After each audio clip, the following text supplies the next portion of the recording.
예, 지난 시간 이어서 이제 두 사람이 이제 오염물질을 배출하는 경우, 바트와 호머의 경우에 이제 배출 부가금이 이미션 피가 도입되었을 때 이제 어떤 결과를 우리가 얻을 수 있는지에 대한 이야기를 좀 해보겠습니다.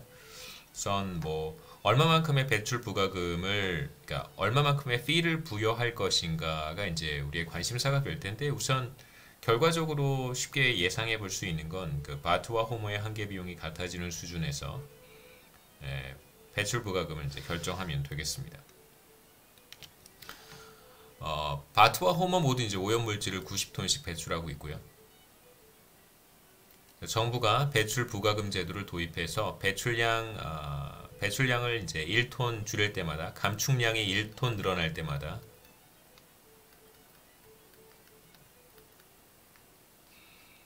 그림에서 이제 가로축의 변수가 감축량이기 때문에 여러분 헷갈리지 마시라고, 감축량이 1톤 늘 때마다 50달러의 비용을 절약할 수 있습니다. 그러니까 만약에 뭐 전혀 감축하고 있지 않다면 바트와 호머 모두 90톤씩을 배출하고 있으니까 이제 여기에 피를 곱해서, 이게 바로 이제 각자가 부담해야 되는, 톤당 부여된다고 한번 해보죠. 편의상 반드시 그런 건 아닙니다. 90톤의 이제 오염물질을 배출하고 있는데 전혀 감축량이 제로라면 두 사람 모두 이제 90 곱하기 피만큼을 부담해야 되는 것이죠. 그래서 50달러에서 바트와 호머의 한계 비용이 이제 같아진다는 것을 우리가 알고 있습니다. 이때 이제 총 비용이 최소화 되겠죠. 그래서 배출 부가금 그림 한번 보시죠. 만약에 이제 50달러에 해당하는 배출 부가금을 부여한다면, 그렇다면 이제 이 50달러에 해당하는 것이 바트와 호머 모두에게 한계 편익으로 작동하게 됩니다. 무슨 의미냐면, 만약에 이제 감축량을 전혀 감축하지 않으면, 바트의 경우에 이제 제로를 선택한다는 얘기가 90톤을 모두 방출하는 경우입니다. 그래서 여기 제로에 해당하는 것이 이제 오염물질 90톤 방출이고요. 전혀 감축하지 않고 있으니까. 근데 이제 이런 상황에서 얼마만큼의 그 이미션 피를 부담하게 되는 거냐면, 이제 90톤 곱하기 50달러만큼의 부가금, 총 부담금이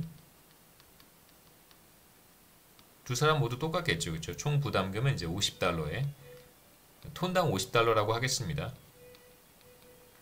그 다음에 이제 90톤을 방출하고 있으니까, 그래서 4,500달러 정도가 되겠죠. 이런 이제 총 부담금이 두 사람 모두 동일합니다. 그런데 이런 상황에서 만일 1톤을 감축한다면, 그러니까 방출량이 1톤만큼 줄어든다면, 감축량이 1톤만큼 늘어난다면 부담금이 50달러 줄어들 거예요. 그래서 50달러만큼의 부담금이 줄어듭니다. 감축 1톤 할 때마다 50달러를 세이브할 수 있겠죠. 그렇다면 바로 이 이미션 피에 해당하는 50달러가 바로 한계 편익이 되는 것입니다. 그러니까 얼마만큼을 감축하고 있느냐와 상관없이 무조건 1톤을 더 감축하게 되면 무조건 50달러를 세이브할 수 있기 때문에 한계 편익은 일정해지는 것이죠. 그래서 그 이미션 피를 50달러만큼 부과하게 되는 경우에는 바로 이 이미션 피가 두 사람 모두의 한계 편익이 됩니다. 그래서 바트에게도 마찬가지고 호머도 똑같겠죠.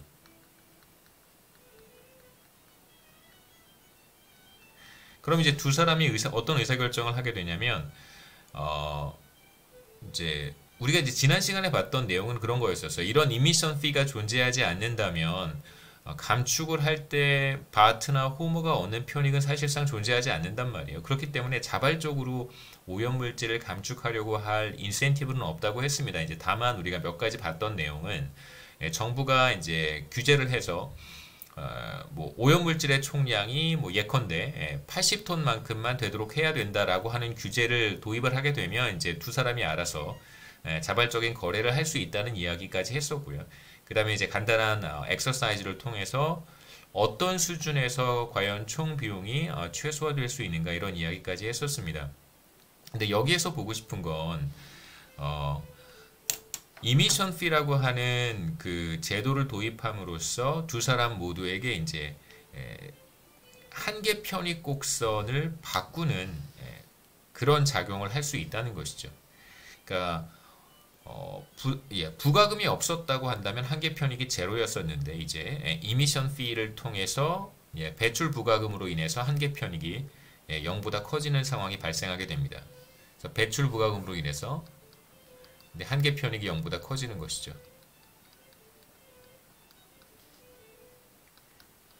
배출 부가금과 이게 한계 편익이 되는 것입니다. 자, 그러면 두 사람 모두 어떤 의사결정을 하게 되냐면 자신의 한계 편익과 자신의 한계 비용이 같아지는 수준에서 감축량을 결정할 거예요. 그래서 자신의 한계 편익과 바트의 경우엔 자신의 한계 비용이 같아지는 수준. 호모도 마찬가지겠죠. 호모와 바트 모두 한계 편익이 동일하니까 MB는 Marginal Benefit입니다. Marginal Cost 호모의 같아지는 수준에서 자신의 감축량을 결정할 거예요. 그래서 바트의 경우에는 75톤을 감축할 것이고 그 다음에 호모의 경우에는 25톤을 감축하겠죠. 그래서 두 사람 모두 다 오염물질을 90톤까지 방출하고 있었는데 바트의 경우 75톤을 감축했으니까 바트의 배출량은 15톤이 되고요. 그러니까 이만큼을 90톤만큼을 방출하고 있었는데 75톤을 감축했으니까 15톤만큼을 방출하게 되고 그 다음에 이제 호모의 경우에는 25톤을 감축했으니까 두 사람 모두 90톤을 방출하고 있었습니다. 25톤을 감축했으니까 65톤을 방출하겠죠.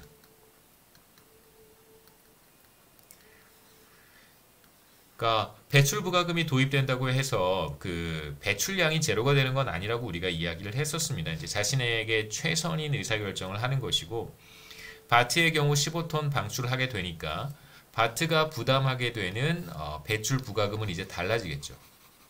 원래 총 부담금은 뭐 전혀 감축을 하지 않았을 때는 4,500달러를 두 사람 다 부담할 텐데 이제 더 이상 이만큼을 부담하지는 않을 거예요. 그래서 바트의 총 부담금은 실제로 방출하는 양은 15톤이 될 테니까 이만큼이 되고 호모의 총 부담금은 의사결정이 달라졌으니까요. 부담금은 마찬가지로 50달러 그 다음에 이제 방출량은 65톤입니다. 그래서 이만큼을 이제 호모는 부담해야 되는 것이죠.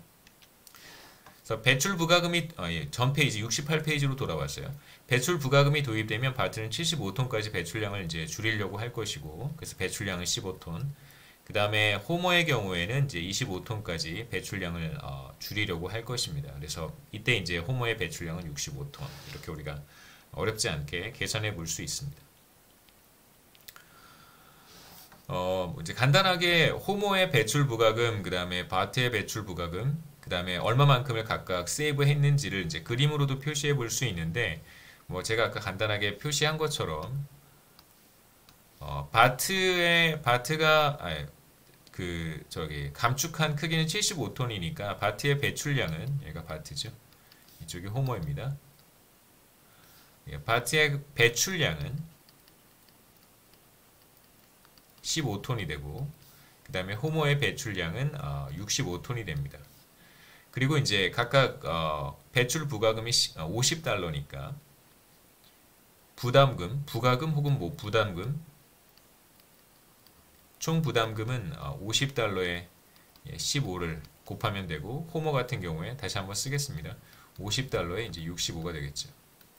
그래서 부담금은 이제 세로축의 길이와 같으니까 이만큼이 이제 부담금일 것이고 배출량은 모두 다 90톤만큼을 배출하고 있었습니다. 여기에서 이제 감축량을 차감한 거니까 바로 여기 면적이 되겠죠. 그래서 바트의 실제 부가금은 혹은 부담금은 이 사각형의 면적과 같아지고 호모의 경우에는 25톤까지 감축을 했고 실제 배출량은 65톤이니까요.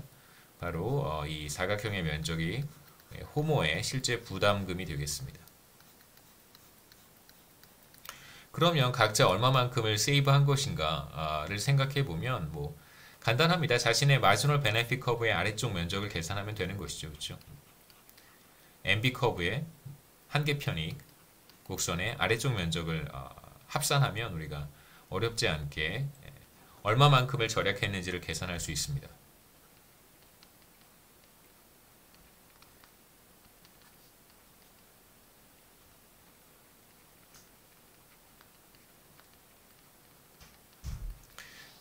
그러면 한번 보시죠. 여기에서 이게 바로 마지널 베네핏인데 마지널 베네핏 커브의 아래쪽 면적 75톤까지 감축했으니까 바로 이 면적이 바트가 세이브한 배출 부가금이 되고요. 그 다음에 이제 동일하게 MB 커브는 두 사람에게 똑같으니까요. 뭐 배출 부가금을 차별적으로 적용할 수도 있을 거예요. 차별적으로 뭔가 이렇게 적용할 수도 있겠지만 우리가 그런 상황을 보는 건 아니기 때문에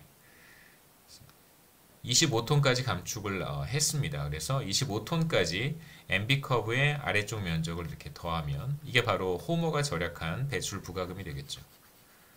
그래서 얼마만큼을 절약했는가? 바트의 경우에는 이제 75톤을 감축을 했고 그 다음에 이제 $50를 곱하면 되고요. 그 다음에 호머의 경우에는 마찬가지로 25톤을 감축을 했고 세이브한 금액은 $50가 됩니다. 이렇게 이제 각자 얼마만큼을 세이브 했는지 그 다음에 각자 얼마만큼을 부담해야 되는지도 어렵지 않게 계산할 수 있을 것 같고요. 그 다음에 이제 마지막으로 퍼블릭 리스폰스의 마지막으로 캡 앤 트레이드에 대한 이야기를 하겠습니다. 캡 앤 트레이드는 이제 총량 제한 배출권 거래 제도라고 우리가 부르고요. 캡은 아시겠지만 뭐 총량 제한입니다. 얼마만큼 할 것인가? 캡이 바로 총량이죠. 지금 비슷하게 전 정말 이해할 수 없는 그 최근에 정부의 정책 가운데 하나가 바로 대출 규제인데 지금 대출 총량을 규제하겠다는 것입니다. 그게 바로 캡이에요. 그 뭐 어렵지 않게 여러분 이해하실 수 있을 거라고 생각합니다. 총량 제한이고요. 이게 캡이고 그 다음에 이제 트레이드가 바로 거래겠죠. 그래서 배출권의 총량을 정부가 캡을 씌우는 것입니다. 정부가 이만큼만 뭐 지금 탄소 중립에 대한 이야기 하고 있는 것처럼 정부가 이제 뭐 예를 들어서 2022년 내년에는 모든 산업시설, 뭐 교통 부문 다 포함해서 배출할 수 있는 뭐 탄소의 규모를 정하는 거예요. 캡을 정하는 것입니다.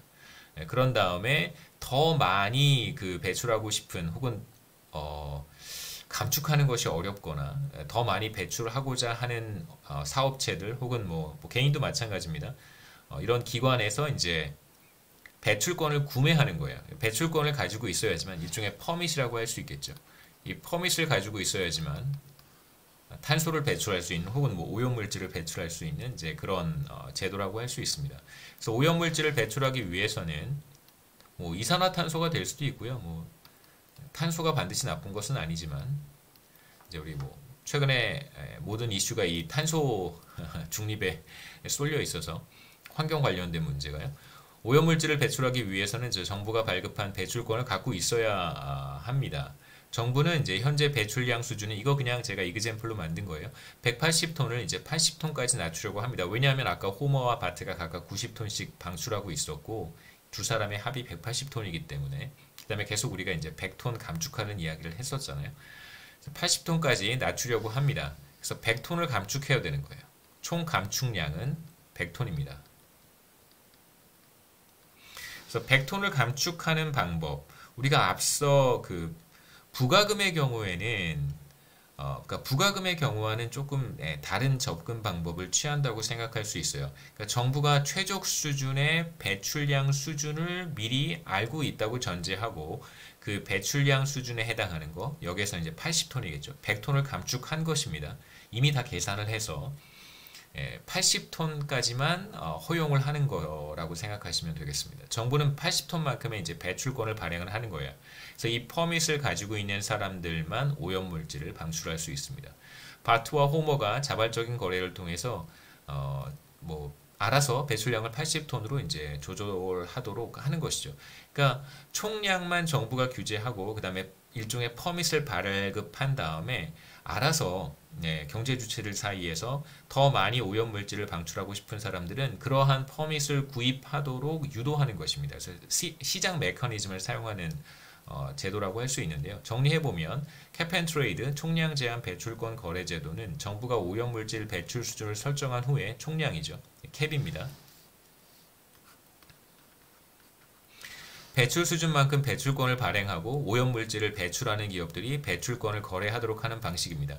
그러니까 여기에서 우리가 최근에 이제 그 가계대출과 관련한 되게 중요한 임플리케이션을 얻을 수 있어요. 그러니까 어떤 거냐면 어떤 사람들은 정말로 그 자금을 필요로 할 수 있습니다. 뭐 정부가 전세 자금 관련해서 대출을 받고 싶은 사람들은 뭐 특별히 전세 자금 대출은 어떻게든 허용하겠다라고 하는 방침인데 뭐 금융기관마다 지금 그 대출 규모를 이제 제한을 하고 있어서 그 first come first란 말이에요. 먼저 가서 대출을 받지 못하면 뭐 신용이라든가 뭐 담보라든가 담보 가치라든가 뭐 이런 것에 대한 문제가 아니고 다 자격 요건이 된다고 하더라도 이제 은행에서 대출 총액이 이번 달 대출할 수 있는 금액이 예를 들어서 10억이다라고 하면 10억이 다 소진되면 더 이상 대출을 하지 않는 것입니다. 근데 지금 우리가 캡앤트레이드에서 얘기했던 것처럼 어떤 문제가 생길 수 있냐면 대출을 정말 받고 싶어 하는 사람들은 캡앤트레이드를 허용한다라고 한번 해보죠. 캡앤트레이드를 허용한다. 대출 총량을 규제하는 것인지 뭐 관련이 없는 내용, 여러분 그냥 한번 생각해 보시면 좋을 것 같아요. 이건 어차피 다 우리가 재정학에서 커버해야 되는 정부의 정책의 영역이기 때문에 한번 생각해 볼 필요는 있습니다. 그러니까 정말 이게 대출 규모 총량을 이런 얘기들을 사실 잘 안 하더라고요. 저는 되게 의아합니다. 그 경제학자들이 왜 얘기를 안 하시는지, 그러니까 제가 개인적으로 이제 그 정부의 정책이 너무 싫어서 얘기를 안 하시는 분들도 굉장히 많아요. 그러니까 그 더 이상 어떤 우리가 그 경제학의 영역, 그러니까 경제학의 영역이라고 하는 게 이론적으로 접근하겠다라는 뜻이 아니라 물론 그런 부분들도 있지만 우리가 그러니까 합리적으로 접근하자는 거잖아요.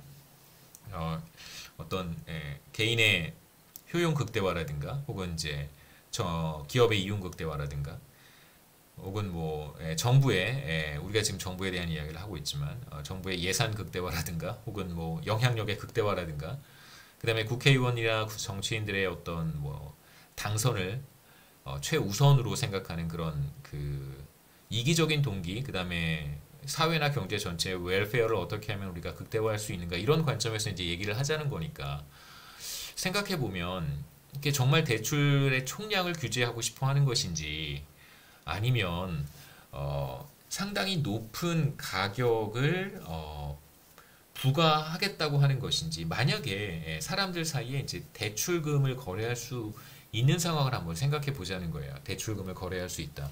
그러니까 누군가 은행에서 이제 10억을 대출을 받았습니다. 그런 다음에 그 대출을 쪼개서 또 다른 사람에게 그 대출을 해주는 실제로 이제 그런 경우가 불가능하죠. 왜냐하면 전세 대출이라든가 이제 주택을 구입할 때 대출을 받게 되면 이제 은행에서 직접 그 주택 거래하는 계약을 하잖아요. 그 집을 사는 사람과 집을 파는 사람이 이제 매매 계약을 체결하는데 그때 이제 은행에서 사람이 나와서 그 매매 계약서를 다 들여다보고 이제 대출을 시행을 합니다. 그렇기 때문에 뭐 내가 10억을 은행에서 다 대출 받은 다음에 그걸 가지고 또 다른 사람들한테 뭐라고 할까요? 그 서블릿 주듯이 또다시 대출을 하는 것은 사실 불가능하지만 만약에 그런 상황이 가능하다면 지금 어떤 문제가 있는 거냐면 굉장히 높은 이자율을 차지하겠다라고 하는 것과 크게 다르진 않습니다. 굉장히 그 상당한 왜곡을 시장에 초래하고 있는 것이 아닌가 이런 생각도 좀 많이 들고요. 뭐 관련된 얘기는 또 관련된 부분에서 얘기하도록 하겠습니다. 캡앤트레이드의 경우에 캡앤트레이드의 경우에 이제 배출권 거래가 가능하기 때문에 처음에 누구한테 배출권을 주는가는 중요하지 않고요. 배출 부과금에서와 같이 항상 비용을 최소화할 수 있다는 장점이 있습니다. 어떻게 이제 이런 결론에 도달할 수 있는지 제가 간단하게 보여드릴게요. 우선 모든 퍼밋을 바트한테 주어도 괜찮고 호모한테 주어도 괜찮습니다. 누구한테 줘도 상관없습니다. 우선 이제 우리가 생각해 보려고 하는 건 바트한테 80톤에 해당하는 거, 그러니까 방출할 수 있는 규모가 80톤이기 때문에 이 퍼밋을 다 바트한테 주었다라고 한번 해보죠. 그럼 이제 결과적으로 어떤 균형에 우리가 도달할 텐데 이제 그 균형은 어떤 성질을 갖는지, 균형은 어떤 모습을 갖는지, 그 다음에 이걸 만약에 호모한테 전부 다 준다고 했을 때도 동일한 결과를 우리가 얻을 수 있는지 이런 걸 한번 생각해 보자는 거죠. 그래서 바트와 호머 모두 오염물질을 이제 90톤씩 방출하고 있었습니다. 그런데 이제 정부가 캡앤트레이드를 도입하면서 총량을 규제하기 시작한 거예요. 80톤만큼만 방출을 해야 되는데 퍼밋을 가지고 있지 않은 사람은 절대 방출할 수 없습니다. 근데 지금 바트가 퍼밋을 80톤만큼의 퍼밋을 가지고 있는데 호머는 전혀 퍼밋을 받지 못했어요. 그렇다면 호머는 무조건 자신이 방출하고 있었던 90톤을 모두 다 감축해야 됩니다. 그래서 오른쪽 그림에서 호머를 보시면 호머는 무조건 90톤을 다 감축을 해야 되는 거예요. 그래서 호머는 지금 이 점에 있다고 생각하시면 됩니다. 그러니까 처음에 이제 우리가 캡앤트레이드에 대한 이야기를 시작할 때, 그런데 바트는 80톤만큼만 80톤을 방출할 수 있어요. 이런 퍼밋을 가지고 있습니다. 그렇다면 실제 바트가 80톤 방출 가능한 거죠. 지금 최초의 바트는 90톤만큼을 방출하고 있었단 말이에요. 그런데 이제 80톤까지만 방출할 수 있으니까 바트는 반드시 10톤을 감축해야 됩니다. 원래 90톤을 모두 배출하고 있었으니까요. 10톤을 감축해야 돼요. 그래서 바트는 자신이 가지고 있는 퍼밋을 다 사용한다면, 누군가에게 판매하지 않고 다 사용한다면, 그렇다면 바트는 반드시 10톤만큼을 감축해야 돼요. 그래서 바트는 지금 여기 있습니다. 이러한 상태가 지속이 될 수 있을까를 먼저 한번 생각해 보자는 거예요. 바트는 10톤을 감축하고 있고 호머는 90톤을 감축하고 있습니다. 그런데 이제 이렇게 호머가 바트를 들여다봤더니 10톤만큼만 감축하고 있는데 10톤 감축할 때 발생하는 추가적인 비용이 되게 미미한 거예요. 한 7달러 정도라고 한번 해보죠. 7달러 정도의 한계 비용을 지불하고 있습니다. 반면에 호모 같은 경우에는 이제 90톤까지 모조리 다 감축을 해야 되니까 마지막 1톤을 감축할 때 얼마만큼의 한계 비용이 발생하냐면 180달러만큼의 한계 비용이 발생한다라고 가정을 한번 해보죠. 그래서 호모 입장에서는 이제 이러한 거래를 해보고 싶은 거예요. 바트한테 가서 내가 1톤 정도 덜 감축할 테니까, 그러니까 내가 감축해야 되는 1톤을 바트 너한테 넘길 테니까 넘기는 조건으로 내가 너한테 한 100달러를 지급하겠다. 180달러 잘 주는 건 의미가 없으니까 내가 한 100달러만큼을 주겠다. 그러니까 오염물질 1톤과 100달러를 맞바꾸는 거죠. 나는 대신 감축을 적게 하고 100달러를 이제 바트한테 넘기는 것입니다. 근데 바트는 지금 10톤을 감축하고 있는데 감축량이 11톤이 될 때 추가로 발생하는 비용은 뭐 7달러보다 조금 더 높을 거예요. 그렇기 때문에 100달러를 받고 내가 1톤 더 감축한다면 상당히 많은 이득을 볼 수 있습니다. 이 차액만큼을 이득을 볼 수 있겠죠. 그러니까 사실 이 둘 사이에 퍼밋은 얼마의 가격으로 거래가 될까? 그러니까 1톤을 방출할 수 있는 퍼밋을 사실 거래하는 것인데 그 퍼밋의 가격은 7달러와 180달러 사이에서 결정이 되겠죠. 두 사람이 잘 니고시에이션을 하면 바기닝을 잘 해서 협상력이 높은 사람이 조금 더 많은 이득을 가져갈 수 있을 거라고 생각할 수 있습니다. 여하튼 이 둘 사이에서 이제 거래가 될 거예요. 그래서 1톤 거래가 된 다음에 바트는 감축량이 조금 늘어날 것이고 그 다음에 호머는 감축량이 좀 줄어들겠죠. 여전히 이러한 상황에서도 여전히 두 사람 사이의 거래는 가능합니다. 여전히 호머는 상당히 높은 가격을 지불해서 바트로부터 퍼밋을 구입하려고 할 거예요. 감축량을 그러니까 더 많이 방출할 수 있는 퍼밋이기 때문에 그러면 이제 감축량을 줄일 수 있겠죠. 그래서 계속해서 바트와 호머 사이에 어떤 거래가 이루어지냐면 바트는 호머에게 퍼밋을 넘기고 그 다음에 방출을 할 수 있는 일종의 이제 허가권이라고 할 수 있겠죠. 호머는 바트에게 이제 돈을 지불하는 거예요. 달러를 지불하는 것입니다. 그래서 이런 식의 이제 거래가 계속해서 일어날 수 있어요. 언제까지 일어날 수 있냐면 각각의 감축량 수준에서 두 사람 사이의 한계 비용이 동일하지 않다면 당연히 한계 비용이 낮은 사람이 한계 비용이 높은 사람에게 퍼밋을 넘기고 한계 비용이 높은 사람이 한계 비용이 낮은 사람에게 가격을 지불하는 돈을 지불하는 이러한 거래가 지속적으로 이루어질 수 있습니다. 제가 설명드렸던 내용이고요. 그래서 최대한 호모는 뭐 180달러까지 최초에 90톤 모두 감축하고 있었으니까 최대 180달러까지 지불할 용의가 있습니다. 퍼밋 한 장 1톤 감축 죄송합니다. 1톤 방출할 수 있는 퍼밋을 구입하기 위해서 180달러까지 지불할 용의가 있고요. 그래서 언제까지 거래가 이루어지냐면 두 사람의 이제 한계 비용이 같아지는 수준까지 퍼밋의 거래가 이루어질 거예요. 그렇다면 퍼밋의 거래가 끝났다라고 한번 생각해 보시죠. 배출권 거래가 종료가 되는 수준이 바로 이제 두 사람의 한계 비용이 같아지는 수준일 거예요. 그래서 한쪽 바트는 더 이상 호모에게 퍼밋을 넘기려고 하지 않을 것이고 호모도 더 이상 바트에게 돈을 지불하려고 하지 않을 거예요. 두 사람의 한계 비용이 같아진다면. 그러면 이제 이 상황에서 어떤 일이 벌어질까를 생각해 보시죠.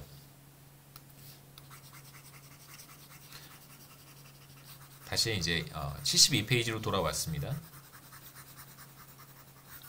계속해서 거래가 이루어지다 보면 이제 두 사람의 한계 비용이 같아지는 수준에서 거래가 종료가 될 텐데, 그러니까 사실 뭐 한계 비용이 같아지는 수준은 뭐 이런 마음대로 이렇게 그림을 그리시면 되겠죠. 이것도 한계 비용이 같아지는 수준이고요. 뭐 이렇게 해도 여기도 한계 비용이 같아지는 수준입니다. 여기도 한계 비용이 같은 거고요. 여기도 한계 비용이 같아요.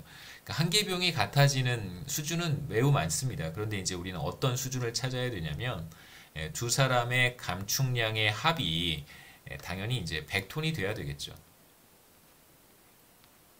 그러니까 왜냐하면 80톤만큼만 80톤입니다. 80톤만큼만 방출할 수 있기 때문에 그런 것이죠. 100톤 감축해야 되는 거고요. 그 다음에 80톤만 방출할 수 있습니다. 그렇기 때문에 무수히 많은 두 사람 사이의 한계 비용이 같아지는 뭐 조합은 무수히 많죠. 근데 이제 그걸 다 우리가 생각하는 게 아니라 반드시 두 사람의 감축량의 합이 100톤이 되는 그러한 한계 비용은 이 경우에 이제 딱 하나만 존재합니다. 물론 이제 경우에 따라서 존재하지 않을 수도 있고, 네. 여기에서 보시죠. 이제 두 사람의 감축량이 정확히 100톤이 되면서 두 사람의 한계 비용이 같아지는 점은 바로 여기입니다. 우리가 이제 배출 부가금에 대한 이야기를 할 때 사용했던 그림과 똑같기 때문에 뭐 당연히 결과도 같아야 되겠죠.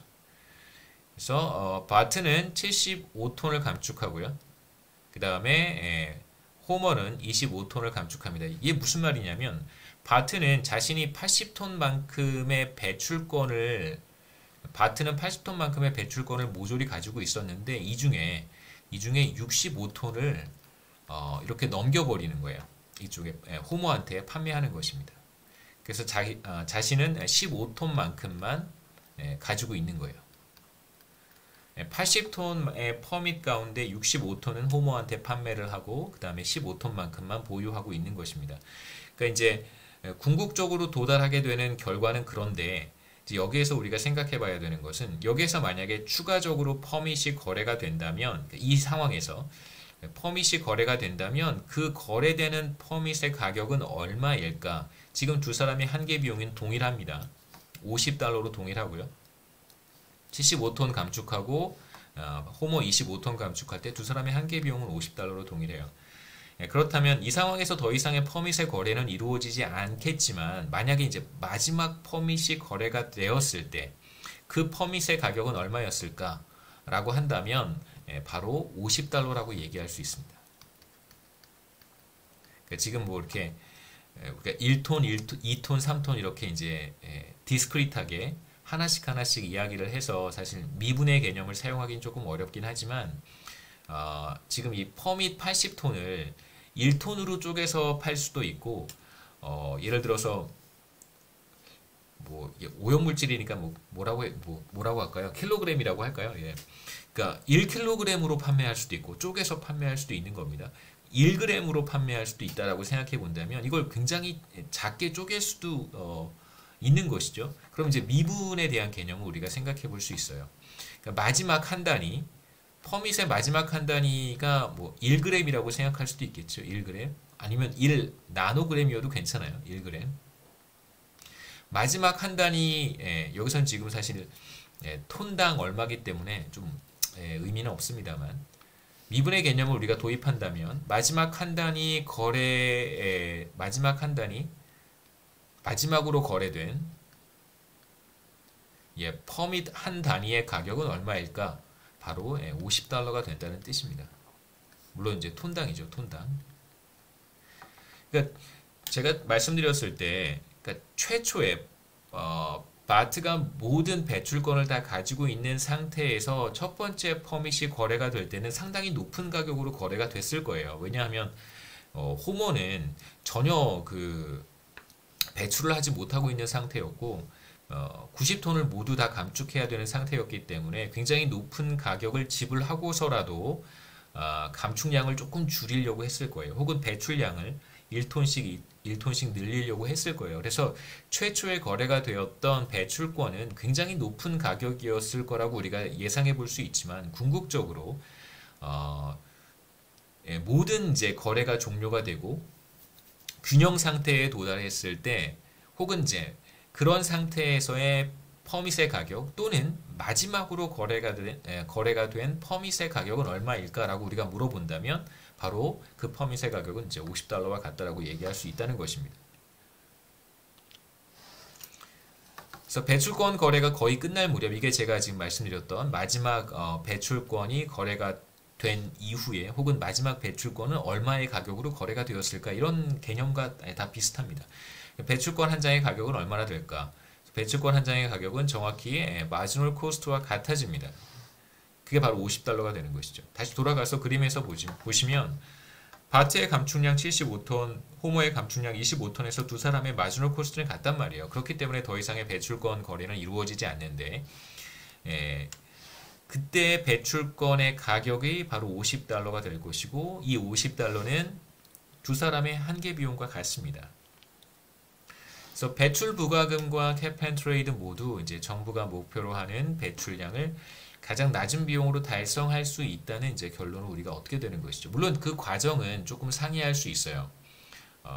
우리가 그 계속해서 첫 번째 봤던 배출 부과금을 통해서 달성되는 균형, 달성되는 과정과 캡앤트레이드를 통해서 달성되는 과정 자체는 다를 수 있습니다.